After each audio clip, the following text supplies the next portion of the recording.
अस्सलाम वालेकुम, मेरा नाम है रमशा इकबाल और आज हम लोग चैप्टर नंबर 9 ट्रांसपोर्ट का लेक्चर नंबर 12 स्टार्ट करने वाले हैं और होप सो आज हमारा ये सेकंड लास्ट लेक्चर हो इस चैप्टर का। ठीक है, और ये वाला टॉपिक आज हमारा कंप्लीट हो जाएगा, ट्रांसपोर्ट इन ह्यूमंस। और इसमें हम लोग आज सब टॉपिक जो इसमें स्टडी करेंगे वो है general plan of human blood circulatory system, कि किसने हमारे पास प्लान दिया था ह्यूमन ब्लड सर्कुलेटरी सिस्टम का। इसमें हमारे पास बहुत ज़्यादा साइंटिस्ट हैं जिन्होंने वर्क किया था ब्लड सर्कुलेशन के लिहाज से, कि किस तरह से हमारी बॉडी में ब्लड सर्कुलेशन होती है, उसमें कौन कौन से फैक्ट्स होते हैं, उसके लिहाज से उन्होंने डिस्कवरी बहुत ज़्यादा की थी। जिसमें हमारे पास दो साइंटिस्ट आते हैं जिन्होंने ब्लड सर्कुलेशन के बारे में रिवील किया था नॉलेज, यानी कि उन्होंने जो है वो डिस्कवरी दी थी एक तरह से डिफरेंट चीज़ों की। ब्लड सर्कुलेशन हमारे पास बॉडी में होती किस तरह से है, ठीक है। तो सबसे पहले हमारे पास इसमें साइंटिस्ट आता है इब्ने नफीस, जिसका टाइम पीरियड था 1210 से 1286 एडी। ये फिजिशियन था और ये हमारे पास ऑनर हुआ था एज अ फर्स्ट साइंटिस्ट जिसने डिस्क्राइब किया था ब्लड सर्कुलेशन पाथवे, कि हमारी बॉडी के अंदर हमारे पास ब्लड किस तरह से सर्कुलेट करता है, पूरा उसका पाथवे क्या है। इसके अलावा एक और साइंटिस्ट है विलियम हार्वे, जिसका टाइम पीरियड था 1578 से 1657 एडी। उसने डिस्कवर किया था कि हार्ट हमारे पास किस तरह से पंप करता है, उसका पंपिंग एक्शन क्या है। इसके अलावा उसने ब्लड पाथवे बताया था मेजर आर्टरीज में और वेन्स में, ठीक है। तो ये हमारे पास मेजर साइंटिस्ट है जिन्होंने डिस्कवरी की थी ब्लड सर्कुलेशन के लिहाज से हमारी बॉडी के अंदर किस तरह से ब्लड सर्कुलेट करता है। ये बहुत इंपॉर्टेंट एमसीक्यूज हैं। अब हम लोग देख लेते हैं कि किस तरह से ब्लड ने सर्कुलेट करना होता है हमारी बॉडी के अंदर, और वो आर्टीरियल सिस्टम और वीनस सिस्टम, जो मेन आर्टरीज है और जो मेन वेन्स है, वो किस तरह से ये सिस्टम्स बनाते हैं। सबसे पहले हम लोग आर्टीरियल सिस्टम के लिहाज से बात करें, इसमें अब थोड़ा सा रीकॉल करें हार्ट के लिहाज से, तो हमें पता है कि राइट वेंट्रिकल से पल्मोनरी ट्रंक निकलती है, जिसने फर्दर डिवाइड होना होता है इनटू द पल्मोनरी आर्टरीज।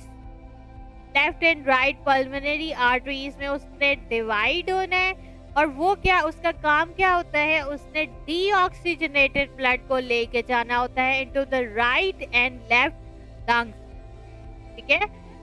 तो हमारे पास पल्मोनरी ट्रंक होती है, उसने क्या करना है, फर्दर डिवाइड होना है into the right and left pulmonary arteries, और उसने क्या करना है, डीऑक्सीजनेटेड ब्लड को राइट एंड लेफ्ट लंग्स के अंदर लेके जाना है।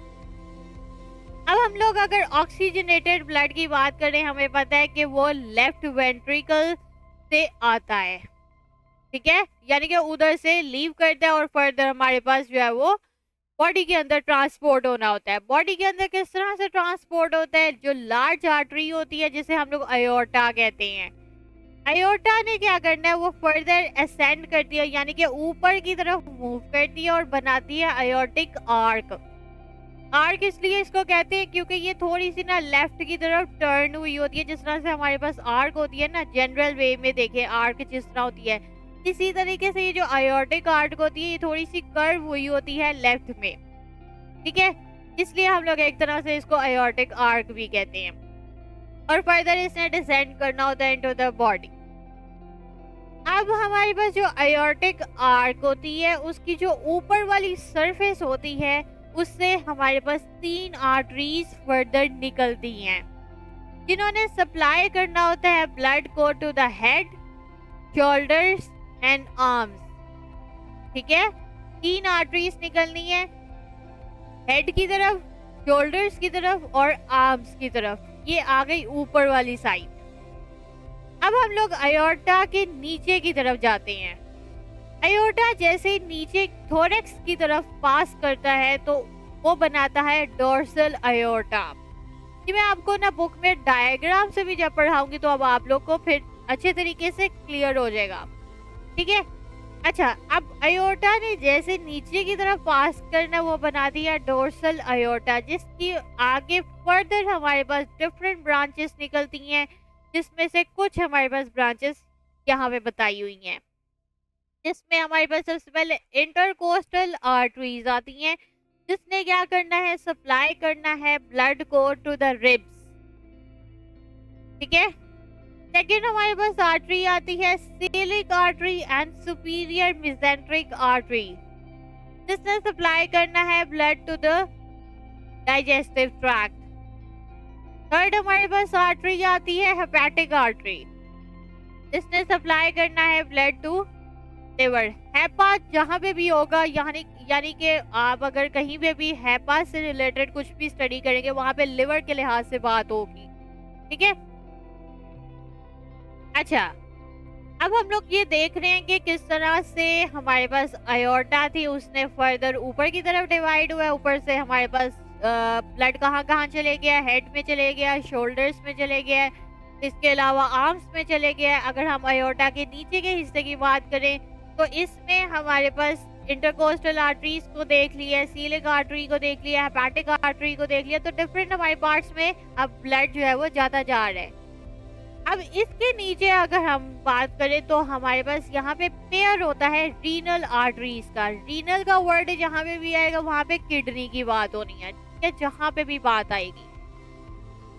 अब यहाँ पे हमारे पास रीनल आर्टरीज का पेयर होता है, जिसने क्या करना है, सप्लाई करना है ब्लड को टू द किडनीज।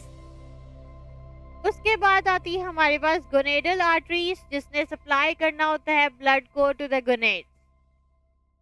ठीक है। उसके नीचे हमारे पास होता है इंफीरियर मेसेंट्रिक आर्टरी। ऊपर हम लोगों ने एक सुपीरियर मेसेंट्रिक आर्टरी के बारे में देखा, जिसने सप्लाई करना होता है to the digestive tract blood को। ठीक है। यहाँ पे हमारे पास गोनेडल से नीचे आती है इंफीरियर मेसेंट्रिक आर्टरी, जिसने क्या करना है, ब्लड को सप्लाई करना होता है to the part of large intestine and rectum. ठीक है।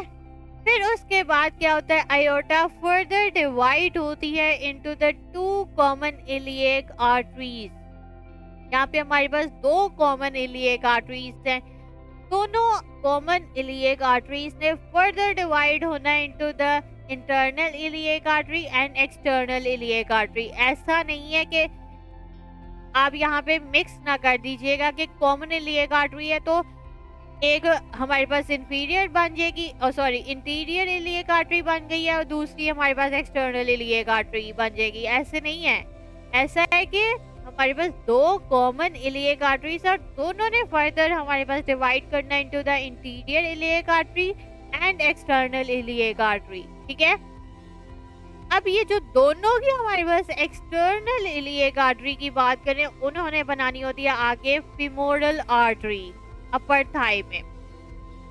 ठीक है। फीमोरल आर्टरी ने फर्दर फिर ब्रांचेस देनी होती हैं to the thigh, knee, shank, ankle and foot. Shank का आपको आइडिया नहीं होगा। शैंक वो वाला पार्ट होता है जो नी से एंकल की दरमियान जो एरिया होता है, उसको हम लोग शैंक कहते हैं। ठीक है। इस तरह से हमारे पास क्या होता है कि पूरी बॉडी के अंदर ब्लड जो है वो ट्रांसपोर्ट होता है। ये है हमारा पूरा आर्टीरियल सिस्टम, जिसमें डिफरेंट आर्टरीज हमारे पास फर्दर डिवाइड होती जाएंगी और डिफरेंट एरियाज में हमारे पास ब्लड जो है वो ट्रांसपोर्ट होता जाएगा। क्या आप लोगों को एज इट इज याद करने पड़ेगा, इसमें कोई समझाने वाली कोई चीज नहीं है, क्या आपको ऐसे ही याद करना पड़ेगा। ठीक है। इसमें ज्यादातर नाम वगैरह है और साथ में आपको याद करना पड़ेगा कि वो किस किस एरिया में जो है वो ट्रांसपोर्ट करने हैं ब्लड को। अब हम लोग वीनस सिस्टम की बात करें। लंग्स से हमारे पास वेन्स निकलनी है और उन्होंने जो है वो क्या करना है, ब्लड को ट्रांसपोर्ट करना है बैक टू द हार्ट। ऐसे ही है ना। हम लोगों ने देखा था आर्टरीज का क्या काम होता है, उन्होंने लंग्स की तरफ डीऑक्सीजनेटेड ब्लड को लेके जाना है। ठीक है। और इन्होंने क्या करना है, इन्होंने हार्ट की तरफ जो है वो वापस ब्लड को लेके जाना है लंग्स से। ऐसे ही है ना, जब लोग तो ऑलरेडी पढ़ चुके हैं।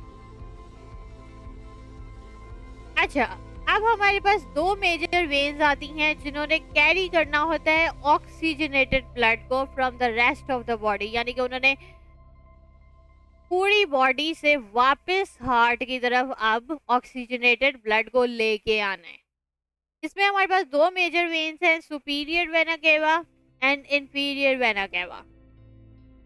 ठीक है, अब सुपीरियर वेना केवा किस तरह से बनती है? जब हमारे पास हेड, शोल्डर्स एंड आर्म्स इनके डिफरेंट वेन्स ज्वाइन करेंगी और ये हमारे पास सुपीरियर वेना केवा बनाएंगी। सेम हम लोगों ने जिस तरह आर्टरीज में जिस तरह ब्लड जा रहा था, उसी तरीके से जो है वो हमारे पास वापस वेव्स की फॉर्म में बैक टू द हार्ट हमारे पास ब्लड वापस आएगा।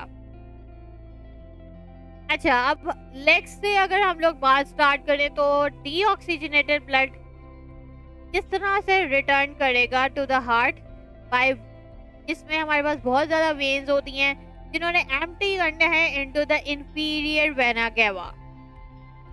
ठीक है, वेन्स हमारे पास जो कि कैरी करती हैं ब्लड को फ्रॉम काफ, फुट, नी, इन्होंने ज्वाइन करना होता है टुगेदर। उसमें हम लोगों ने आर्टीरियल सिस्टम में हम लोगों ने देखा था कि किस तरह से आर्टरीज हमारे पास डिवाइड हो रही थी। इसमें क्या हो रहा है कि इसमें फॉर्मेशन होनी होती है, यानी कि जो डिवीजन हुई है ना, अब यहाँ पे वेन्स ने क्या करना है, ज्वाइन करते जाना है और वेन्स बनाते जाना है। तो यहाँ पे क्या हो रहा है कि वेन्स जो भी हमारे पास काफ, फुट और नी की थी उन्होंने ज्वाइन करना है और बनाना है फीमोरल वेन, जो कि एम्प्टी करेगी into the external iliac when, और उन्होंने फर्दर दोबारा से एम्प्टी करना है into the common iliac when. Same जिस तरह से हम लोगों ने आर्टीरियल सिस्टम में देखा था, जिस तरह वो डिवाइड कर रही थी। अब हमारे पास जो राइट एंड लेफ्ट हमारे पास कॉमन इलियक वेन्स हैं, इन्होंने ज्वाइन करना है और फॉर्म करना है इंफीरियर वेना केवा। ठीक है, यहाँ पे बहुत ज्यादा हमारे पास शॉर्ट वेन्स आ जाती है, वो उन्होंने भी एम्प्टी कर देना है into the inferior vena cava, जिसमें हेपेटिक वेन आते हैं, रीनल वेन्स आती हैं और गोनेडल वेन्स आती हैं। ठीक है, उसके बाद इसमें मैं अब दोबारा नहीं बता रही कि हर किसी वेन का क्या काम है, क्योंकि आप लोगों को अब पता है कि किस वेन से कौन ब्लड किस हिस्से का ले रहा है। ठीक है, अब वेन्स हमारे पास जो स्टमक की आती हैं, स्प्लीन की आती हैं, पैंक्रियास और आर्टरीज की आती हैं, उन्होंने ड्रेन करना है into the hepatic portal vein, जो कि कैरी करती है ब्लड को टू द लिवर। अब लिवर से हमारे पास क्या हो गया, हेपेटिक वेन ने कैरी करना है ब्लड को into the inferior vena cava. ठीक है, सारे क्या कर रहे हैं, इंफीरियर वेना केवा की तरफ मूव कर रहे हैं। ऊपर वाला जो हिस्सा था शोल्डर वेन्स और आर्म्स वाला, वो था सुपीरियर वेना केवा। ये जो नीचे वाला हिस्सा है, ये कहाँ से जिधर जिधर से वेन्स आ रही हैं वो एम्प्टी कर रही हैं into the inferior vena cava.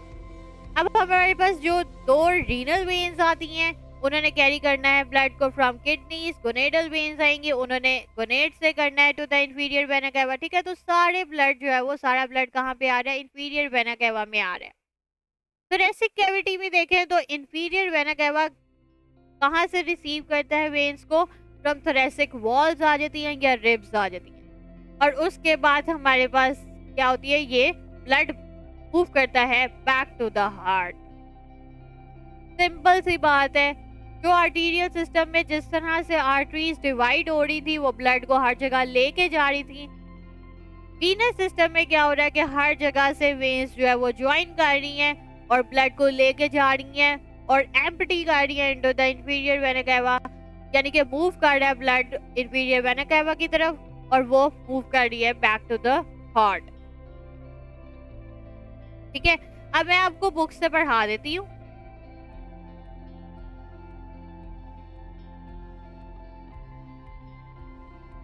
जहाँ से आज हम लोगों ने स्टार्ट की है, सबसे पहले तो इसमें हमारे पास दो साइंटिस्ट हैं और इनका क्या काम है, ये बहुत इम्पोर्टेंट एमसीक्यूज और शॉर्ट क्वेश्चंस हैं।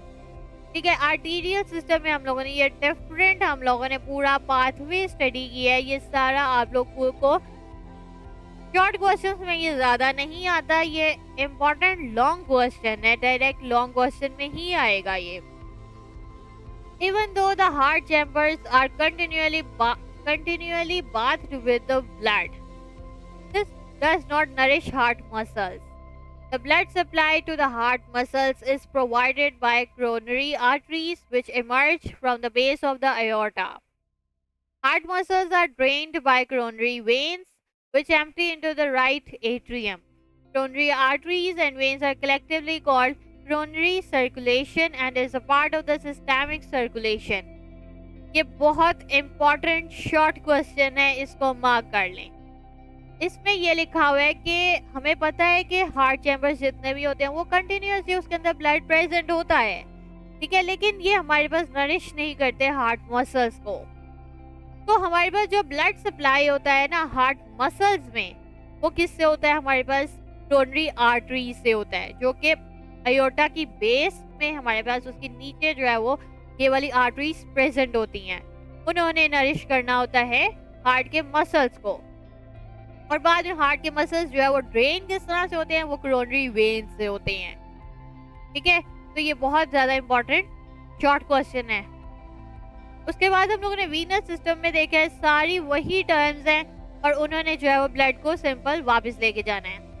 अच्छा, यहाँ पे हमारे पास आती है ये आर्टरी है जो कि हमारे पास हेड रीजन में जा रही है। ये अयोर्टिक आर्क है, ये मैंने आपको बताया था कि टर्न हुई होती है टू द लेफ्ट साइड। अब ये बुक में बनी हुई है इसलिए राइट की तरफ है, वरना ये लेफ्ट की तरफ कर्व हुई होती है।